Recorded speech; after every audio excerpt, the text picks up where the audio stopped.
It's just I don't have Boris's hair. And Eric, since I left Bristol this morning, the world population has increased by about 30,000. It's terrifying, and thank you both David and Eric for expressing the urgency, and this matter of efficiency is so important.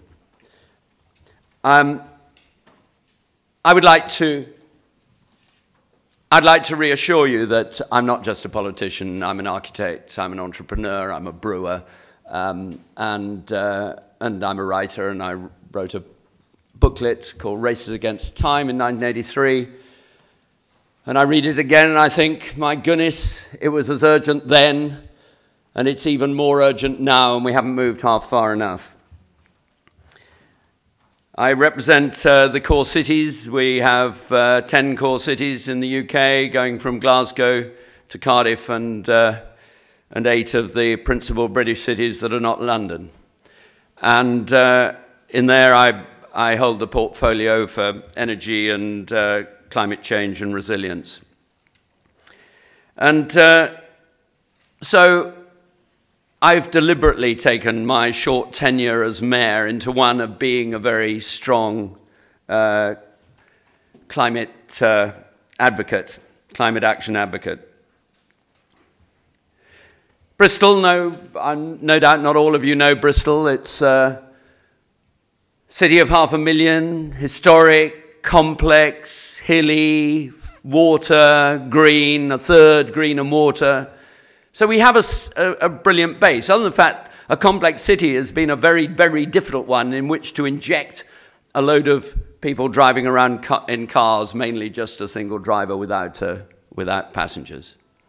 And we have to change our behavior.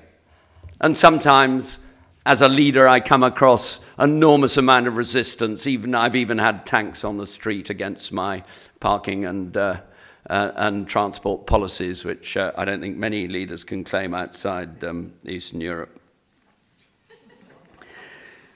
So we are the UK's most energy productive city, of a major city in the UK. Why are we? It's partly because over the past decades we've moved from heavy engineering, cigarette manufacturing, and a load of other killing industries, to more service industry and more high-tech, clever engineering and clean tech. It's partly because we have a very skilled workforce with 2 universities. 10% of our population is our students, current students. An awful lot of our population is students who don't want to leave. We have a high quality of life, and I think that's a very important issue in terms of the sustainability of our cities. And we're ambitious for city region devolution, which I've just put in an application over the last few days, and hope that we are then more in control, because I do believe that cities need to be in control of their own destiny if they're going to make a real difference. And in this country, we're very centrally governed, centrally controlled. We have to beg for money all the time, instead of being able to determine our own priorities and determine our own future. And I look back in a way to Birmingham and the way that they used to run their city, they ran their services, they made money out of it, and so we have now formed our own energy company, which also you will have heard Nottingham has recently done, and we're in parallel working on how we compete with the big 6 to create much cleaner energy, much more efficient energy, investing in efficiency, David, so that we have recently put about 150 million into the efficiency of our own housing stock. So, but we need to put $1 billion in, and we need to put so much more in. We have another Hinkley threatened downwind of us. I don't want to say that it's dangerous, but I do think it's dangerous to the energy argument, because it's a diversion from what we should really be doing, And no sensible business person would ever build a nuclear power station. It can only be done artificially. And we really must think much more sensibly about how we find alternative ways of dealing with the energy shortfall. And that is what we're absolutely determined to do. And I was not long ago in Seoul, where Mayor Park, who, inspired by me, wore a pair of red trousers and a trip to China and was mobbed, said that his campaign is save one nuclear power station. And I think that's what every city should look to do. So we're European Green Capital. It's a challenge, it's an opportunity, and it's an absolute duty to share what we do. As a city of 500,000, city region of just over 1 million, I think we're such a typical European city that we are replicable in what we do. And I think that that's really important. London's not replicable. It is London. You can't learn lessons. You can't be a laboratory for change for many cities across the world, like a city of the size of Bristol. And I think my first lesson in terms of energy is make the most of what we've got. Of course, we've got to build better infrastructure. We've got to build we've got to build more homes. We've got to build better mobility. We've got to make quite sure that we have good information systems. Eric was talking about control of lighting. Bristol is Open is a project that's a joint project with the university where we formed a company using their supercomputer, our ducting across the city to have an Internet of Things so that we can be a true smart city.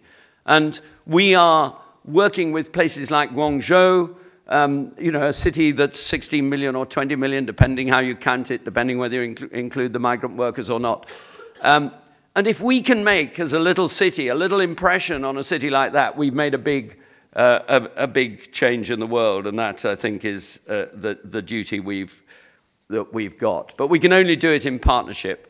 And partnership has been absolutely the way we've been working in Bristol. I'm very keen on working with business, working with all the people who own property across the city to see if we can be aligned in the way we do things. But we have to lead by example. And as a city, we're doing that. And we have reduced our CO2 output already by 40% in the last 10 years. And it gets more and more difficult the closer you get to your targets, but we've already exceeded that 15-year target, which was 40%. But as a whole city, we've got a lot further to go. And we have an aim of 30% in 15 years from a 2005 base. So we've not got long to go, and we're only 18% till 2012, 2013. It's going to be a challenge in those last 5 years getting there.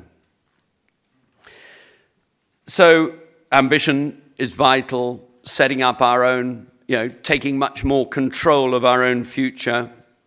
These are the results, with a downward, an encouraging downward turn. But I have to say that many other cities are achieving this, so I don't just claim it for Bristol.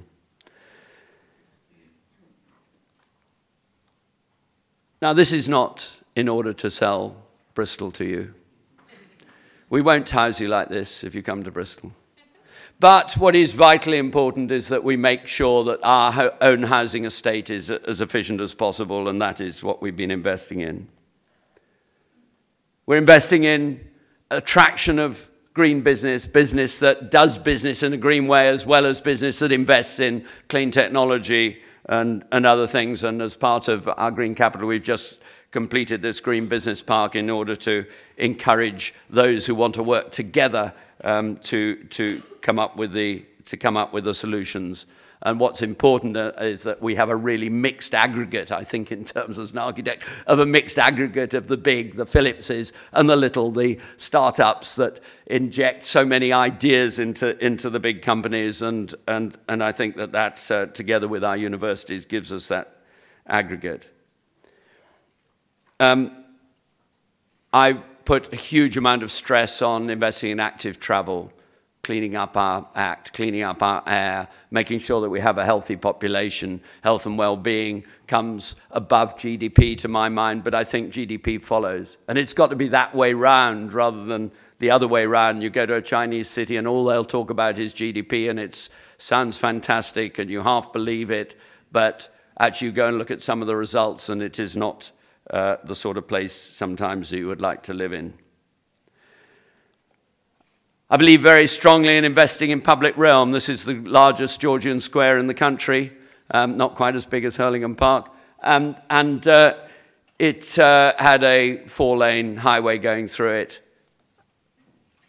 We took it out, and now it's a wonderful place. That is what cities should be made of. That is what will attract people out of their cars and walking and talking and being a community, which we have, I think, lost. So I have a very simple mission. I have a simple mission to make us the best city. I know there are many others that want to be that best city.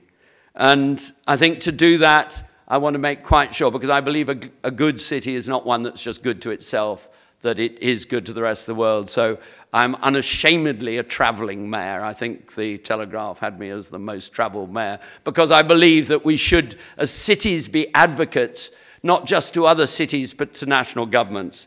And that is why, with ICLEI and partnered with the City of Paris, we're going to the Paris COP to provide the cities and local government pavilion, at which 100 cities will be presenting their transformational changes.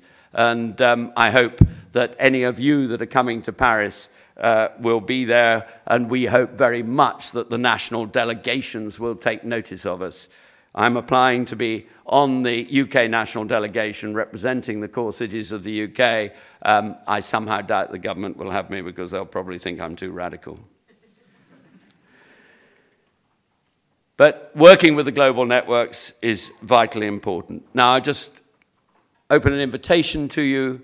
We're having 2 summits on October the 22nd and 23rd in Bristol to not quite wrap up, but as a stepping stone to the COP. One is a business summit and the other is a city leadership summit. They're going to be extremely, I think they're going to be very energetic events where real resolve will come out of them, and any one of you who's interested, please do get in touch with me, because I'm quite easy to spot. Thank you very much, and let us make quite sure that we do everything in our companies, whether it's property, whatever it is, to contribute to making a better place, because that will only increase value. Thank you.